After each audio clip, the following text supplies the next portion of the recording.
ہزاروں ڈاکٹروں کو تربیت دینے والا ان پڑھ شخص۔ کیپ ٹاؤن کی میڈیکل یونیورسٹی کو تبھی دنیا میں ممتاز حیثیت حاصل ہے۔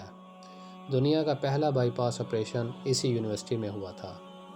اس یونیورسٹی نے چند سال پہلے ایک ایسے سیاہ فام شخص کو ماسٹر آف میڈیسن کی اعزازی ڈگری سے نوازا جس نے زندگی میں کبھی سکول کا منہ نہیں دیکھا تھا، جو انگریزی کا ایک لفظ پڑھ سکتا تھا اور نہ ہی لکھ سکتا تھا، لیکن 2003 کی ایک صبح دنیا کے مشہور سرجن پروفیسر ڈیوڈ ڈنٹ نے یونیورسٹی کے آڈیٹوریم میں اعلان کیا، ہم آج ایک ایسے شخص کو میڈیسن کی اعزازی ڈگری دے رہے ہیں جس نے دنیا میں سب سے زیادہ سرجن پیدا کیے، جو ایک غیر معمولی استاد اور ایک حیران کن سرجن ہیں، اور جس نے میڈیکل سائنس اور انسانی دماغ کو حیران کر دیا۔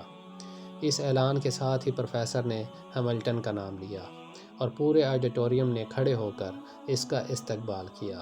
یہ اس یونیورسٹی کی تاریخ کا سب سے بڑا استقبال تھا۔ ہیملٹن کیپ ٹاؤن کے ایک دور دراز گاؤں میں پیدا ہوا۔ اس کے والدین چرواہے تھے۔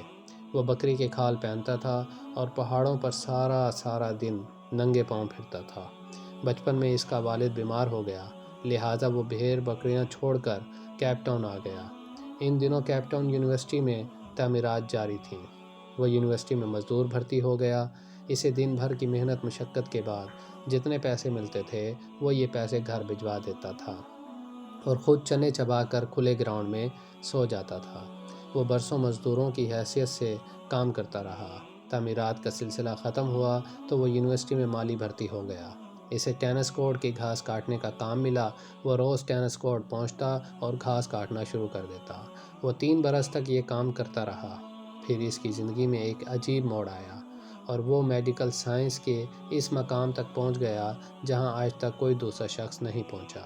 یہ ایک نرم اور گرم صبح تھی۔ پروفیسر رابرٹ زرافے پر تحقیق کر رہے تھے۔ وہ یہ دیکھنا چاہتے تھے کہ جب زرافہ پانی پینے کے لیے گردن جھکاتا ہے تو اسے کسی کا دورہ کیوں نہیں پڑتا۔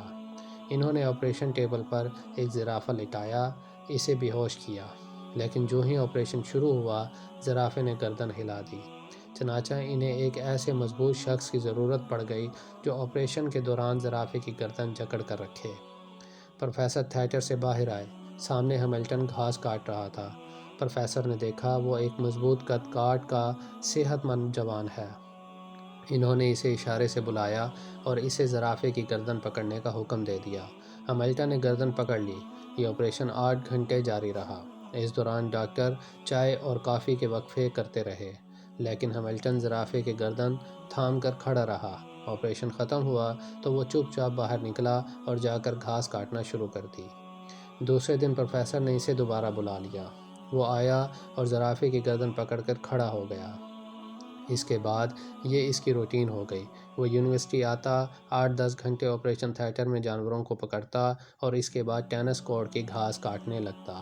وہ کئی مہینے دوہرا کام کرتا رہا اور اس نے اس ڈیوٹی کا کسی قسم کا معاوضہ طلب نہیں کیا اور نہ ہی کوئی شکایت کی۔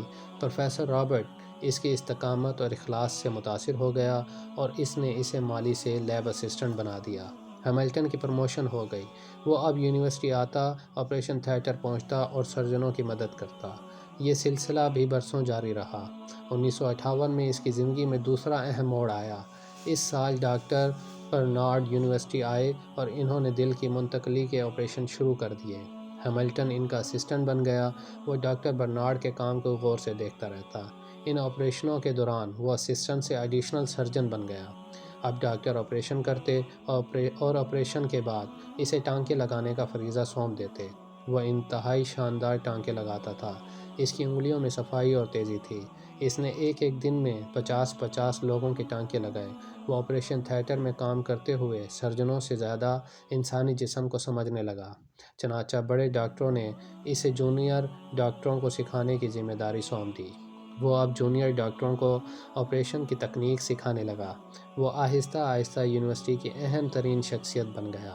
وہ میڈیکل سائنس کی اصطلاحات سے ناواقف تھا، لیکن وہ دنیا کے بڑے سے بڑے سرجن سے بہتر سرجن تھا۔ 1970 میں اس کی زندگی میں تیسرا موڑ آیا۔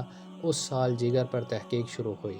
تو اس نے آپریشن کے دوران جگر کی ایک ایسی شریان کی نشاندہی کر دی جس کی وجہ سے جگر کی منتقلی آسان ہو گئی، یعنی جگر کا ٹرانسپلانٹ ہونا شروع ہو گیا۔